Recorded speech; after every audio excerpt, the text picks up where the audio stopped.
নমস্কার, মিষ্টি বাবাই কিচেন আপনাদের সবাইকে স্বাগত। আজকে লাঞ্চ থালি নিয়ে চলে এসেছি অনেক দিন পরে।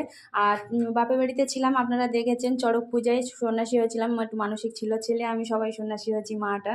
তো যাই হোক, আর আজকে পয়লা বৈশাখের খাওয়াটা দেখাবো। গতকাল রাত্রে আমি ফিরেছি বাপের বাড়ি থেকে, কিন্তু পয়লা বৈশাখে খাওয়া হয়নি, কারণ অশোক ষষ্ঠী ছিল। আর সেই জন্য লুচি সুজি তরকারি এসব খাওয়া হয়েছে, দেখিয়েছি। তো ভাই আর মা খুব রাগারাগি করছিল, কিন্তু যাই হোক কিছু করার নেই। সেই জন্য ভাই মাছ ধরে পুকুর থেকে পাঠিয়ে দিয়েছে। আর আছে লেবু লঙ্কা শশা আছে, পটল ভাজা, মাছ ভাজা, একটু উচ্ছে দিয়ে মাছের ডিম ভাজা, আর দই কাতলা করেছি। মা সব কেটে কুটে পাঠিয়ে দিয়েছে সুন্দর করে। চিকেন কষা আছে, এটা নিয়ে নিচ্ছি। একটু আমের চাটনি আছে, আর আছে একটু মিষ্টি। মিষ্টিটাও মা পাঠিয়ে দিয়েছে, কারণ আমার বর তো যায়নি, তো জামাইয়ের জন্য একটু মিষ্টি পাঠিয়েছে।